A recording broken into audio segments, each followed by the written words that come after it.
Shalom, saudara-saudari yang dikasihi Tuhan kita, Yesus Kristus. Kita bertemu kembali. Apa kabar teman-teman? Saya berharap teman-teman sehat-sehat selalu, diberikan kesehatan dan damai sukacita. Apapun pergumulan yang teman-teman hadapi, tetaplah percaya kepada Yesus Kristus. Ya, oke teman-teman, tanpa berbahasa-basi lagi, saya akan membahas satu tema, yaitu apakah Roh Kudus atau Roh Allah itu bisa pergi meninggalkan kita? Ya, banyak pengajaran di luar sana yang menyatakan bahwa Roh Kudus, Roh Allah itu bisa pergi meninggalkan kita. Kalau kita berbuat salah atau kita tidak meninggalkan perintah Roh Kudus, maka Roh Kudus akan pergi meninggalkan kita. Nah, apa kata Alkitab mengenai hal ini? Baiklah, tanpa berbahasa-basi lagi, saya akan langsung kasih ayat-ayatnya yang nanti akan kita bahas bersama, ya. Oke. Kita buka dari Yehezkiel 37 ayat 26, ya. Aku akan mengadakan perjanjian damai dengan mereka, dan itu akan menjadi perjanjian yang kekal dengan mereka. Aku akan memberkati mereka dan membuat mereka banyak, dan memberikan tempat kudusku di tengah-tengah mereka untuk selama-lamanya. Ya, itu dari perjanjian lama. Sekarang kita akan baca dari perjanjian baru, dari Yohanes 14 ayat 16 sampai 17, ya. Yohanes 14 ayat 16 sampai 17.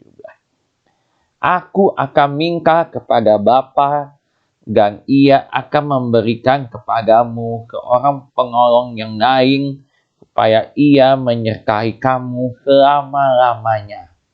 Ya, kita baca lagi ayat berikutnya. Kita sambung lagi, yaitu Roh kebenaran. Dunia tidak dapat menerima Dia, sebab dunia tidak melihat Dia dan tidak mengenal Dia. Tetapi kamu mengenal Dia, sebab Ia menyertai kamu dan akan diam di dalam kamu. Oke. Saya akan bacakan di ayat lain, yaitu di Yohanes 14 ayat 28, ya teman-teman, ya.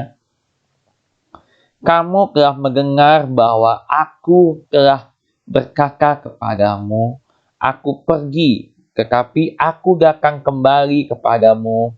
Sekiranya kamu mengasihi aku, kamu tentu akan bersukacita, karena aku pergi kepada Bapa-Ku, sebab Bapa lebih besar daripada aku.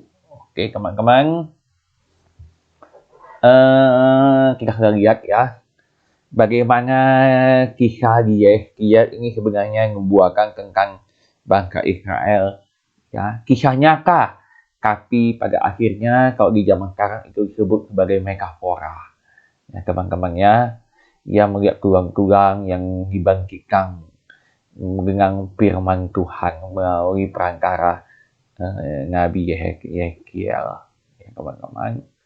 Ya, tapi di sini yang intinya adalah dikatakan bahwa aku akan memberikan mereka dan membuat mereka banyak, dan memberikan tempat kudusku di tengah-tengah mereka untuk selama-lamanya.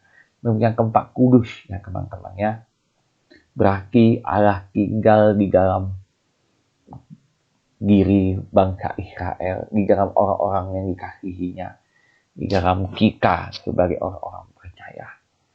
Ya, ingat teman-teman, kalau teman-teman baca di antara percakapan perempuan Samaria dengan Yesus, ya, mereka tidak akan menyembah di gunung ini atau di gunung lain, tetapi mereka akan menyembah di dalam roh dan kebenaran. Ya, berarti Allah ada di dalam diri kita masing-masing. Ya, nah, itu kalau kita membuktikan dari Yehezkiel. Sekarang kita lihat dari perjanjian baru, ya. Ya, di situ dikatakan bahwa di Yohanes 14 ayat 16 sampai 17, ya, Yesus meminta kepada Bapa agar mengirim penolong lain, yaitu Roh Kudus, ya, yang akan menyertai kita selama-lamanya. Ya. Arti selama-lamanya apa? Apa arti kakak selama-lamanya? Arti kakak selama-lamanya adalah dia tidak akan pergi, ya, dan meninggalkan kita. Walaupun kita jatuh dalam dosa, walaupun kita melakukan hal yang tidak benar di hadapannya, tapi dia tidak akan meninggalkan kita. Loh, katanya dia akan meninggalkan kita. Itu pengajaran di luar sana. Itu kalau menurut saya, ya, pandangan saya, itu hanya perasaan Anda saja. Anda ditinggalkan oleh Roh Kudus. Hanya perasaan. Ya, ilusi Anda ditinggalkan oleh Roh Kudus. Itu. Ya, perasaan tidak enak, perasaan bersalah, perasaan hampa. Itu sebenarnya adalah Anda sedang mengalami yang namanya tekanan psikologi.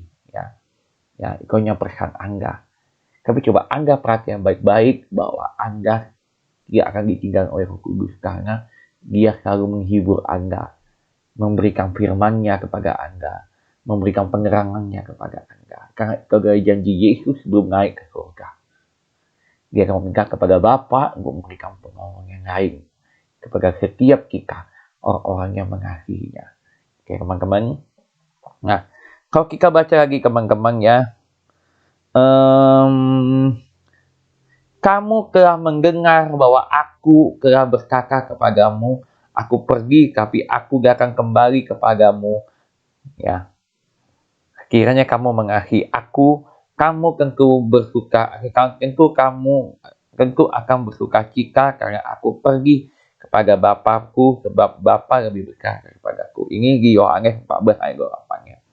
Kamu telah mendengar bahwa aku telah berkata kepadamu, aku pergi, tapi aku kembali kepadamu. Apa arti aku pergi dan aku akan kembali kepadamu? Kalau kita baca dari ayat sebelumnya, ya, di Yohanes 14 ayat 16 sampai 17, ya, aku akan minta kepada Bapa dan ia akan memberikan kepadamu seorang penolong yang lain supaya ia menyertai kamu selama-lamanya. Ya, teman-teman, ya, yaitu roh kebenaran. Dunia tidak dapat menerima dia sebab dunia tidak melihat dia dan tidak mengenal dia. Tapi kamu mengenal dia sebab ia menyertai kamu dan akan diam di dalam kamu. Diam di dalam kamu selama-lamanya. Dunia tidak mengenal dia, tapi kamu mengenal dia. Ya, kita mengenal siapa, teman-teman? Kita mengenal Yesus Kristus. Ya. Ingat katanya lagi di Yohanes 14 ayat 28, aku akan pergi dan tapi aku akan kembali. Ya, dia akan pergi dalam wujudnya sebagai tubuh kemuliaan. Hanya pada saat itu dia belum tergenapi dia kembali ke surga. Ya, tapi setelah dia kembali ke surga, maka dia akan datang kembali kepada kita dalam wujud rohnya, yaitu roh Allah yang kudus itu. Nah, roh Allah inilah yang akan menyertai Anda semua, menyertai saya, Anda, dan kita semua sampai selama-lamanya. Dia akan diam di dalam Anda, diam di dalam saya, dan diam di dalam setiap orang-orang percaya. Ya, dia nggak akan meninggalkan kita sebagai seorang yatim piatu, tapi dia akan menyertai kita selama-lamanya. Itulah roh Yesus Kristus. Ya. Karena sebelum dunia dijadikan, dia sudah ada. Yaitu dia roh Allah, yaitu Yesus Kristus. Ya, teman-teman.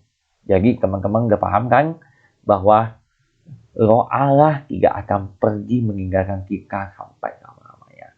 Roh, teman-teman bisa baca lagi di Yohanes 14 ayat 16 dan 17 dan Yohanes 14 ayat 28 atau di Yeskiel lagi. Ya, di Yeskiel 37 ayatnya yang ke-26, ya, yang dia akan menyertai bangsa Israel sampai selama-lamanya, yang akan tinggal di dalamnya. Ya, itu berarti apa? Bahwa Yesus Kristus, yaitu Roh Kudus, itu akan diam selama-lamanya. Jadi ingat, kembalilah ke Alkitab. Ya, jangan dengarkan kata-kata yang ada di luar sana. Baca baik-baik, mereka baik-baik. Kembali Bible. Ya, ingat teman-teman, mengasihi, mengampuni, memberkati adalah kunci utama untuk kita bisa memahami Alkitab dengan baik. Ya, karena roh Allah sangat menyenangi itu. Roh Allah sangat menyukai itu, teman-teman. Jadi bila Anda tidak melakukannya, berarti Anda belum lahir baru. Dan roh Allah, roh kudus itu belum ada di dalam diri Anda. Tapi bila Anda telah membuka pintu hati Anda, dan melakukannya, bermaturia, berdiakonia, mengasihi, mengampuni, dan memberkati, maka tidak mungkin Anda tidak memahaminya. Teman-teman, jadi sekali lagi, Roh Kudus itu tidak akan pergi, dan dia akan diam selama-lamanya di dalam diri kita. Dan sekali lagi pesan saya bagi Anda yang mungkin Roh Kudus meninggalkan saya, itu framing semua di luar sana. Itu hanya ilusi, itu hanya perasaan Anda saja. Tapi sebenarnya Yesus masih ada di dalam diri Anda. Yesus masih menyertai Anda sampai lama-lamanya. Sekali dia berdiam, dia tidak akan pernah meninggalkan kita sampai lama-lamanya. Itulah tanda bukti bahwa kita telah dimateraikan oleh dia. Dia berada di dalam kita. Ingat pesannya, Bapa di dalam aku, dan aku di dalam Bapa, dan kamu di dalam aku. Ya, ikut ayatnya, ya, Anda bisa baca sendiri di Yohanes kalau nggak salah. Ya, jadi ingat, teman-teman, sekali lagi, Roh Kudus, yaitu Roh Yesus itu sendiri tidak akan pergi meninggalkan Anda tidak akan meninggalkan Anda. Tapi dia justru malah akan menetap di diri Anda sampai selama-lamanya, sampai Anda kembali ke rumah Bapa. Yang firman Tuhan untuk kali ini, Tuhan Yesus memberkati. Kita berdoa. Terima kasih Tuhan, karena Engkau telah membimbing dan menuntun kami dalam setiap firman-Mu Tuhan. Biarkan firman-Mu menjadi rema. Biarkan firman-Mu yang menguatkan kami dalam setiap perjalanan hidup kami. Sekali Tuhan Yesus, apa yang terjadi, kami tidak percaya kepada Engkau. Karena Engkau adalah Allah yang hidup. Di dalam nama Bapa di surga, melalui nama Tuhan Yesus Kristus, kami berdoa. Kami mengucap syukur dan berterima kasih. Amin. Tuhan Yesus memberkati.